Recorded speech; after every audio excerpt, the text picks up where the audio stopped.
Rolex salesman and an official authorized dealer messaged me on Instagram very recently. So if you're curious how some customers can get a Rolex in a few weeks, whereas some customers don't even get a call back, this video is going to reveal everything. Now we hear things about the waiting list and building a relationship and a purchase history and just sheer luck, but what's the truth? Now obviously I need to make sure that the identity of this person is confidential and the boutique that they work at. However, I will show you every single message in our conversation to be fully transparent. Now to be honest, the biggest surprise for me was that the things that people obsess over when trying to buy a Rolex don't actually matter at all. So we are purely just going to focus on the stuff that he says works to get an AD to call you and offer you an allocation. So by the end of this video, you're going to understand how to get the call from Rolex to get the watch you want faster, what you can do to skip the wait list and move to the front of the line, and also how to get the Rolex that you want without playing any stupid games or purchasing a watch that you don't even want. And so let's get into it. But first, quick wrist check. This is the 41mm Datejust with mint green dial and oyster bracelet from Rolex. I wish I had the tips that I'm about to go through with you in this video, to be honest. It probably would have saved me a couple of $1,000s. However, I bought this on the grey market and I paid a little bit more, but you know, it is what it is. Now, the very first tip that he gave me was to choose your battlefield wisely. He said that there's a massive difference between the independent ADs and the big retail chains. And he advises to focus on smaller cities that don't have as much footfall, which are also less frequently visited. His advice here is to register your interest with a Rolex boutique that is in a much smaller city, therefore there's going to be less footfall, and also it's going to be less frequently visited. Now that's pretty smart advice, but what I'm about to share with you is so much better, because he says that these bigger chains like Watches of Switzerland, for example, have strict processes and they treat you more like a number and a name. They don't really get emotionally connected to the customers. You're just another person who's registered in their huge system. However, for much smaller, independent, intimate boutiques, the human connection is so much more important. The conversation that you have with the salesperson really matters. The staff's gut instinct and how they feel about you can help you get an allocation much faster. He actually gave me an example of one of these small independent boutiques getting a new customer, a Panda Daytona, in just a couple of months, which any other large retail chain like Watches of Switzerland would literally be complete fantasy. He even said that sometimes the green dialed Datejust that I'm wearing right now is sometimes just sitting there in the window ready to be bought. Why didn't he message me sooner? That's what I want to know. So what is the takeaway here?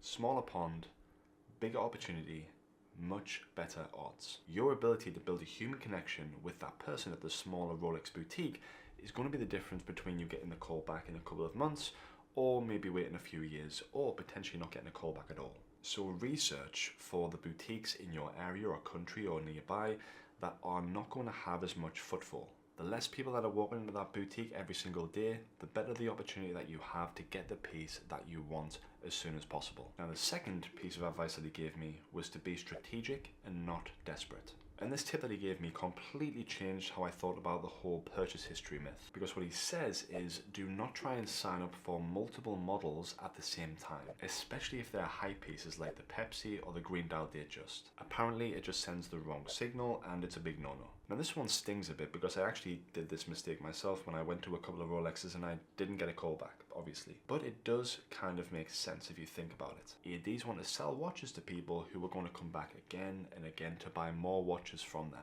What they don't want to do is sell their most desired watches to somebody who could potentially resell it and make a profit in future. And this guy literally said it as it is. Watches from Rolex are not sold, they are allocated. They are very selective and very specific with who they sell their watches to. You're essentially being chosen by Rolex to spend 12K or whatever on a watch that you don't even need, which sounds ridiculous to say, but people still want to buy them, right?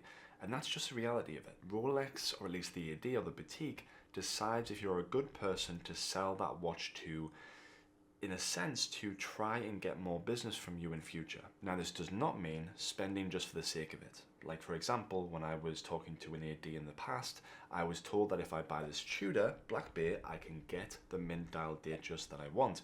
And I just didn't feel very good about that, to be honest. It's about being intentional with your purchases. So if you're going to buy, I don't know, a watch that you like, or maybe a piece of jewelry for your wife's birthday, anyway, then try and buy it from that particular company so that they know who you are, you're on their system, and so that when you ask them for something in future, like a Rolex watch that you really want, they are already familiar with who you are and they know that if they take care of you, you're probably going to spend more money with them anyway. This signals that you have money to spend, which, let's face it, they're a business, so they want to attract people who have money to spend.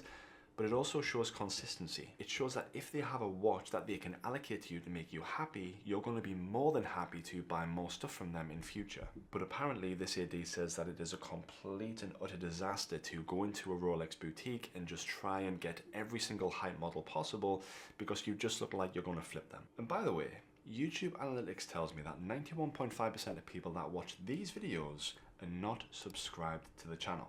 So if you'd like to consider subscribing, then feel free, or at the very least, just leave a comment or a like to let me know I'm on the right track with creating this type of content. Thank you very much. Let's get back to the video. Now, another thing that this AD said was that every conversation is apparently like an interview of some sort. Now, this kind of hit me a little bit because the first time I went into a Rolex AD, I just kind of went in there expecting to be able to buy something, which, as we all know, is not the case. And something that he said specifically to me was to be authentic, and that the decision as to if you're going to be getting a call or not is usually made pretty much straight after you walk out of the store, or even before that, to be honest. And something else he mentioned was that when you're having a conversation with a salesperson, don't try and be a know-it-all. And I think this is the part that no one really talks about, because when a new hot piece comes in, like for example the Rolex Land Dweller at the moment, which is, you know, getting a lot of attention and a lot of interest apparently, the AD and the salespeople inside that boutique have a lot of people to choose from. So when they first meet you and they're kind of asking you things like, for example, what do you do and why are you interested in this particular model, they're not trying to interrogate you.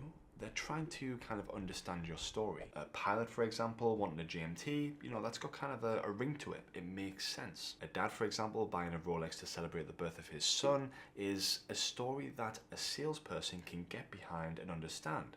It's memorable. But going into a Rolex authorized dealership and talking about how much more the mint green dial Datejust sells for on the grey market, probably not the best idea. ADs want to sell Rolexes to ambassadors, people who have a bright future ahead of them and who have the money to come back to them again and again. Be informed about the pieces that you're buying and be passionate, but don't over egg the pudding, right? Don't be annoying. And most importantly, be yourself. Like, as humans, we can sense negative energy and we can sense kind of inauthentic energy. Just be organic, be yourself, and don't try to be more or less than what you are. Because literally, as the AD said to me, the decision as to if you're going to get a call back is going to be based on sympathy in your story. It's the emotional connection that they feel as to why you actually want the watch. So kind of think about that. You're actually getting evaluated as to if you're good enough to wear and purchase the watches that they sell. And listen, you might think that's silly, and you might not want to play those sorts of games, and if that's the case, then either buy from the grey market or just buy something else. Speaking of the grey market, now for a lot of you, this whole charade and process can seem like a lot of work, right? It's a lot of effort just to buy a watch. It shouldn't be this hard. And the entire reason the grey market exists is because Rolex's AD game is just exhausting. And with the grey market, you can literally get the Rolex that you want without any games, any waiting, and get instant gratification. But you are going to end up paying a premium, a little bit more, or even sometimes a lot more, than the retail price for that watch if you bought it from an AD. However, on the other hand, you're also taking on a little bit more risk, because from an AD, you know for a fine fact that the watch is genuine. But if it's from the grey market, how can you be 100% sure? And also on top of that, you also lose the opportunity of buying a Rolex from an AD in future because you don't have any relationship there. So, you know, it's kind of up to you whether you want to play the long game or the short game. Do you have the patience to wait for the AD to call you?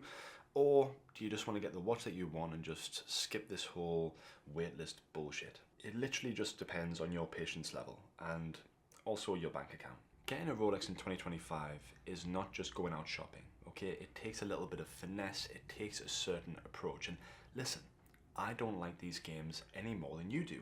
In fact, I'm hearing all these people moaning and, you know, complaining about Rolex and how they're kind of killing the brand a little bit, or at least the ADs are killing the brand for Rolex.